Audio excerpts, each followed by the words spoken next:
ستاروں کی چیخیں پارٹ 3۔ پتہ نہیں اس نے بیزاری سے کہا تھا، وہ سب آدمی آپ کے سامنے ہیں جنہوں نے پچھلی رات میرے ساتھ کام کیا تھا۔ یہ معلوم ہونا بے حد ضروری ہے کہ جاوید کس وقت یہاں دیکھا گیا تھا۔ ڈائریکٹر کچھ نہ بولا تھا۔ دفتن حمید کو نجمی یاد آئی، وہ بھی تو جاوید سے واقف تھی۔ فریدی نے ڈائریکٹر کو اسٹوڈیو جانے کی اجازت دے دی اور پھر وہ حمید کی طرف مڑ کے دیکھ رہا تھا۔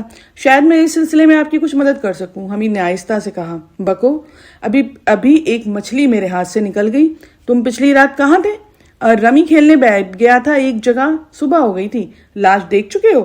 جی ہاں، خدشہ تھا کہ کہیں دیکھنی ہی نہ پڑ جائے۔ کیا خیال ہے ایسی صورت میں اسے قتل کیسے کہا جا سکتا ہے؟ وہ کسی درندے کے دانت نہیں ہو سکتے۔ نہیں، حمید اچھل پڑا۔ تم نے دیکھا کیا ہے؟ میں نے قریب سے نہیں دیکھا۔ زندگی میں کچھ دنوں تک کافی قریب رہ چکے ہو، فریدی نے تلخ لہجے میں کہا تھا۔ حمید کچھ نہ بولا۔ تھوڑی دیر بعد حمید نے فریدی کو نجمی کے بارے میں بتایا۔ میں کیا کروں، میں جاؤں پتہ کروں کہ جاوید کو لاسٹ ٹائم یہاں پر کب دیکھا گیا تھا؟ ٹھیک ہے، جاؤ دیکھو کیا کر سکتے۔ گاڑی میں بیٹھا اور پھر گاڑی تیر کی طرح پھاٹک سے نکل گئی۔ تھوڑی دیر میں وہ نجمی کے فلیٹ کے سامنے کھڑا سوچ رہا تھا کہ وہ آتے ہی بستر پہ گر گئی ہوگی۔ اس نے دستک دی تھی۔ کون ہے؟ اندر سے بھررائی ہوئی آواز آئی تھی۔ پولیس۔ وہ ڈریسنگ گاؤن کی ڈوری باندھ رہی تھی، دروازہ کھل گیا تھا۔ اوہ، آپ ہیں؟ اس نے طنزیہ لہجے میں پوچھا تھا۔ مجھے یقین تھا ایسے ہی ہوگا۔ اپنے لہجے میں تھوڑی سی مٹھاس پیدا کیجیے۔ کیا آپ اندر آنے کو نہ کہیں گی؟ ارے ضرور ضرور، تشریف لائیے، وہ ایک طرف ہٹتی ہوئی بولی۔ نشست کا کمرہ تھا، معمولی قسم کے ساز و سامان سمیت مکین کی خوش ذوقی کا مظہر۔ تشریف رکھیے، نجمی نے کرسی کی طرف اشارہ کر کے کہا تھا۔ حمید بیٹھ گیا تھا۔ کیا آپ ذرا دیر میں سو جائیں گی؟ اسے اطلاع سمجھوں یا پیشن گوئی؟ وہ مسکرائی۔ سنجیدگی اختیار کیجیے، آپ کو پھر واپس چلنا ہے۔ کیوں؟ میرے چیف کا حکم۔ جاوید کی دریافت کے بعد سے حالات بدل گئے ہیں۔ دریافت سے کیا مراد ہے آپ کی؟ آپ نے پچھلی رات اسے کس وقت دیکھا تھا؟ اوہ، سمجھی۔ کچھ دیر بعد وہ بولی، کیا یہ ممکن نہیں کہ مجھے وہاں جانا نہ پڑے؟ میں اب سونا چاہتی ہوں۔ اچھا یہ بتا دیں کہ کیا وقت تھا؟ ہاں، میں نے اسے پچھلی رات اخبی پارک کی طرف تقریباً 12 بجے دیکھا تھا۔ اور کون تھا اس کے ساتھ؟ تنہا تھا۔ آپ نے سوچا اتنی رات گئے وہ کیوں گیا ہوگا؟ وہ ہنس پڑی۔ ارے اتنا کون سوچتا ہے ایسی باتیں؟ کیا آپ کو اس دنیا کی خبر نہیں؟ حمید نے معصومیت سے نفی میں سر ہلایا۔ مجھے تو اسی میں شبہ ہے کہ آپ کا تعلق پولیس سے ہے۔ کیوں شبہ کیوں؟ ارے آپ واقعی بالکل شریف آدمی معلوم ہوتے ہیں۔ بالکل سے کیا مراد ہے آپ کی؟ حمید نے بھولے پن سے پوچھا۔ وہ جواب دینے کے بجائے پھر ہنس پڑی۔ لیکن میں یہ نہیں سوچ سکتی کہ وہ آشا کے لیے وہاں گیا ہوگا۔ وہ پھر سنجیدہ ہو کے بولی تھی۔ نہ سوچنے کی وجہ؟ ارے جاوید، ارے مانا کہ خوبرو تھا مگر تھا تو پٹیچر۔ آشا کو کس بات کی کمی تھی؟ ملک کے نہ جانے کتنے دولت مند آدمی، مگر یہ کیوں بھولتی ہو کہ وہ خود بھی کافی دولت مند تھی؟ لیکن جاوید، کیا آپ کو نہیں معلوم کہ پچھلی فلم نظارے کی شوٹنگ کے دوران آشا نے جاوید کے تھپڑ مار دیا تھا؟ اوہ نہیں، یہ تو اطلاع بالکل نہیں ہے ہمارے لیے۔ کب کی بات ہے؟ یہ 1 سال کا عرصہ ہونے کو اب آیا ہے۔ کیا وہ فلم اسی ڈائریکٹر نے بنائی تھی؟ جی ہاں، وہ آشا کے نام پر کباب ہو جاتا تھا۔ تھپڑ کیوں مارا تھا آشا نے؟ جاوید نشے میں تھا۔ اس نے آشا سے کوئی خواہش ظاہر کرتے ہوئے کہا تھا کہ اگر وہ تیار نہ ہوئی تو اس فلم میں اس کی مٹی پلید ہو جائے گی۔ لیکن آپ نے خواہش کی وضاحت نہیں کی۔ جلیبیاں مانگ رہا تھا۔ نجمی جل کے بولی۔ اب واقعی اتنے بھولے ہیں یا خواہ میرا وقت برباد کر رہے ہیں؟ ارے آپ کو کیسے معلوم ہوا؟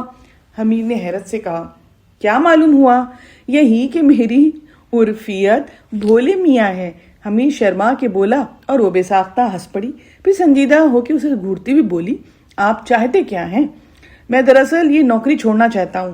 کیا فلم میں مجھے چانس مل جائے گا؟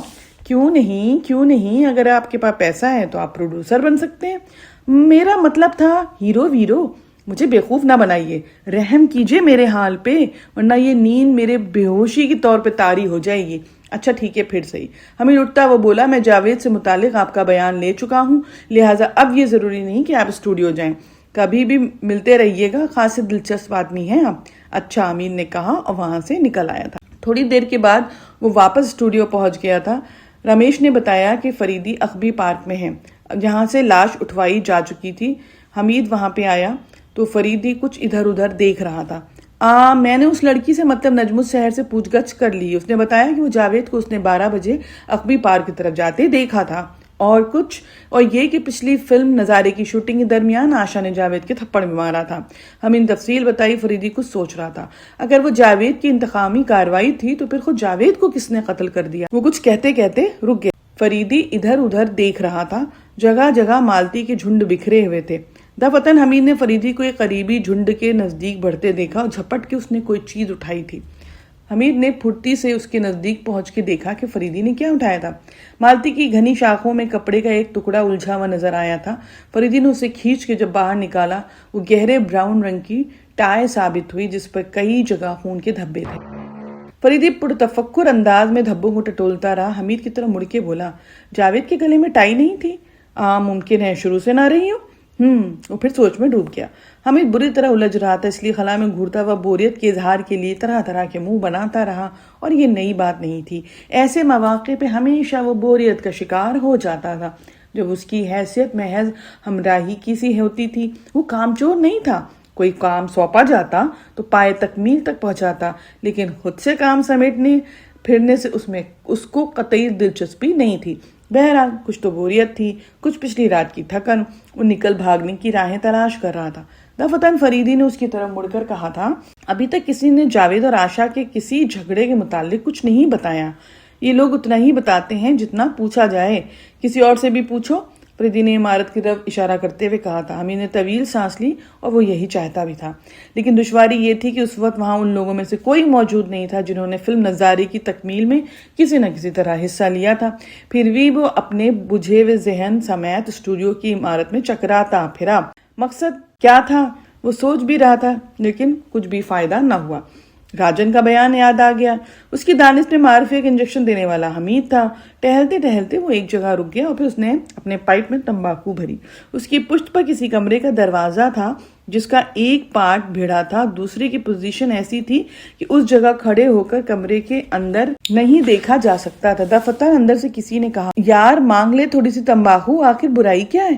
چپ رہو. دوسری آواز آئی تم مجھے کیا سمجھتے ہو؟ میرا بھائی کمشنر تھا ڈپٹی کمشنر تھا. میں تمباکو مانگتا پھروں گا؟ تمہارے باپ کی ڈپٹی کمشنری تمہیں بھنگی بنا کر رکھ دے گی ایک دن دیکھ لینا. پھر ایک نسوانی کہا آیا ٹھہریے میں مانگ کے لاتی ہوں. حمید نے مڑ کے دیکھا دروازے کے اوپر والے سائن بورڈ پہ غوری پروڈکشنز لکھا تھا. دروازہ کھلا اور حمید اچھل پڑا. آنے والی نجمی تھی. وہ حمید پہ نظر پڑتی ٹھٹکی دی. پھر بولی ہیلو آفیسر مجھے یہاں دیکھ کے آپ متحیر ہیں؟ یقیناً. حمید اس کی آنکھوں میں دیکھتا ہوا بولا تھا جو اب بھی نیند کے غبار سے دھندلائی ہوئی تھی. یہ زندگی کچھ ایسی ہی ہے. آپ کون سا تمباکو پیتے ہیں؟ Prince Henry. کیا تھوڑا سا دے سکتے ہیں؟ ہمارے سیٹ کا نشہ اکھڑ رہا ہے. تمباکو ختم ہو گیا ہے. خود ہی رول کر کے پیتے ہیں. حمید نے پاؤچ جیب سے نکالا اور اس کی طرف بڑھا دیا. آؤ اندر آ جاؤ. نجمی اسے مخاطب کرتی ہوئی بولی تھی. کیا مذائقہ ہے. حمید نے سوچا اور اندر داخل ہو گیا. سامنے ایک بڑی سی میز نظر آئی جس کے پیچھے ایک گول مٹول سا آدمی کرسی میں دھسا تھا اور بائیں جانب ایک دبلا پتلا مدخوخ سا آدمی نظر آیا جس نے اپنی بھویں اس طرح سکوڑ رکھی تھی جسے اسے حمید کا آنا ناگوار گزرا ہو. تمباکو سیٹ تمباکو لے آئی. یہ میرے دوست ہیں. اچھا اوکے. موٹے آدمی نے دانت نکالے. بیٹھو بیٹھو. نجمی نے تمباکو کو پاؤچ اس کے سامنے رکھ دیا تھا. حمید کبھی اس ہسمکھ موٹے کو دیکھتا اور کبھی اس نکچھڑے مدخوخ کو. یہ ہمارے اسکرپٹ رائٹر ہیں. میں اسے قطعی غیر ضروری سمجھتا ہوں کہ ہر ایک سے میرا تعارف کرایا جائے. متکون نتنے پھلا کے بولا. یہ کسی ڈپٹی کمشنر کے لڑکے ہیں. نجمی ہنس کے بولی. اس لیے ان کی بات کا برا نہیں مانیے گا. اوہ اچھا اچھا. حمید سر ہلا کے بولا. مس نجمی میں اسے پسند نہیں کرتا. مدخوخ نے پھر نتنے پھلائے. ارے بھیا چپ کرو نا. موٹے سیٹھ نے میز پہ ہاتھ مار کے کہا. سیٹھ پاؤچ سے تمباکو نکال کے سگریٹ رول کر رہا تھا. میرا درد سے سر پھٹا جا رہا ہے سیٹھ. نجمی پیشانی پہ ہاتھ مار کے منمنائی. اسپرنٹ کھا لو نا.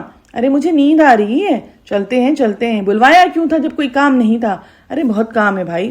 حمید نے پاؤچ اٹھا کے جیب میں ڈالا اور اٹھنے کا ارادہ کر ہی رہا تھا کہ نجمی بول پڑی. ہمارے اسکرپٹ رائٹر صاحب جاوید کے گہرے دوستوں میں سے تھے. اوہو اچھا تو پھر؟ مدخوخ نے آنکھیں نکالی. آپ ہمارے لیے کافی کارآمد ثابت ہو سکتے ہیں. حمید نے سنجیدگی سے کہا. کیا مطلب ہے؟ میں بے تکلفی کا عادی بالکل بھی نہیں ہوں. میرا باپ ڈپٹی کمشنر تھا. نجمی نے اسی کے لہجے کی نقل اتاری. میں اسے پسند نہیں کرتا. مدخوق میز پہ ہاتھ مار کر چیخا کہ اسے کھانسی آنے لگی۔ موٹا ہنس رہا تھا اور اس نے نجمی کو پیار بھری نظروں سے دیکھا اور آنکھ بھی ماری۔ میں جا رہا ہوں۔ مدخوق اٹھتا ہوا بولا، ارے تشریف رکھیے جی۔ وہ کٹکھنے انداز میں اس کو دیکھنے لگا تھا۔ یہ دیکھیے، حمید جیب سے اپنا کارڈ نکال کے بولا، میں آپ کو روک سکتا ہوں؟ اوہو۔ کارڈ پہ نظر پڑتے ہی وہ چپ چاپ بیٹھ گیا۔ جاوید کو آپ کب سے جانتے تھے؟ موٹا سیٹ اس کے بدلے ہوئے رویے کو دیکھ رہا تھا۔ نجمی نے سسپن کا خاتمہ کیا، یہ ایک پولیس آفیسر ہیں، کیپٹن حمید۔ او اچھا، موٹے نے دانت نکال کے کہا تھا۔ پھر تو چائے منگواؤ۔ نہیں شکریہ، میں چائے نہیں پیوں گا۔ پیو نا صاحب، یہ اپنی نجمہ کا دوست ہمارا بھی بھائی ہے۔ شکریہ، حمید نے کہا اور مدخوق سے بولا، آپ نے میرے سوال کا جواب نہیں دیا۔ میں اسے 12 سال سے جانتا تھا، میرا کلاس فیلو تھا۔ ان دونوں کے کیسے تعلقات تھے؟ اچھے ہی تھے۔ اب تم چوکڑی بھول گئے نا منشی جی؟ سیٹھ ہنسنے لگا۔ مدخوق نے بے بسی سے اسے دیکھا، پھر حمید کی طرف پھر سے دیکھنے لگا۔ آشا اور اس کے تعلقات کا علم تھا آپ کو؟ میں کیسے تعلقات؟ سمجھا نہیں۔ پچھلی رات کہاں تھے؟ میں یہی تھا۔ پچھلی رات جاوید سے ملاقات ہوئی تھی؟ نہیں۔ آشا کے متعلق اس نے آپ کو بتایا تھا؟ ارے میری سمجھ میں نہیں آتا کہ آپ پوچھنا کیا چاہ رہے ہیں۔ اس کے اس طرح مر جانے پہ آپ کو حیرت نہیں؟ میرے خدا، یہ کس قسم کے سوالات ہیں؟ وہ اپنے بال تقریباً نوچتا ہوا بولا۔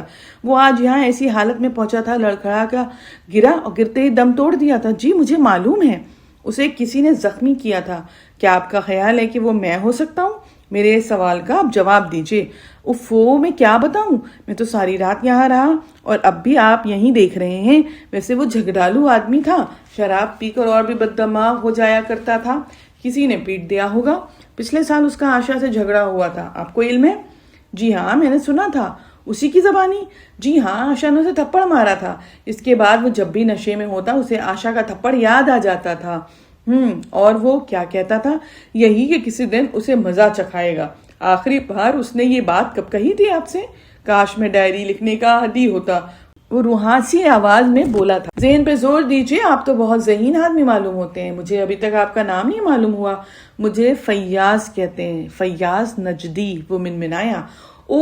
آپ فیاض نجدی ہیں؟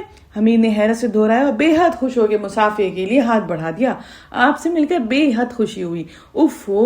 میں تو سوچ بھی نہیں سکتا تھا کہ اتنے بڑے ادیب سے اس طرح ملاقات ہوگی۔ مدخوق اسکرپٹ رائٹر مجسم اخلاق بن گیا، حمید کہہ رہا تھا۔ فلم انڈسٹری پہ احسان ہے آپ کا کہ آپ اس طرح متوجہ ہوئے۔ آپ ہی جیسے کچھ اور بڑے ادیب ادھر آ جائیں تو کیا کہنا، واہ واہ، 4 چاند لگ جائیں گے۔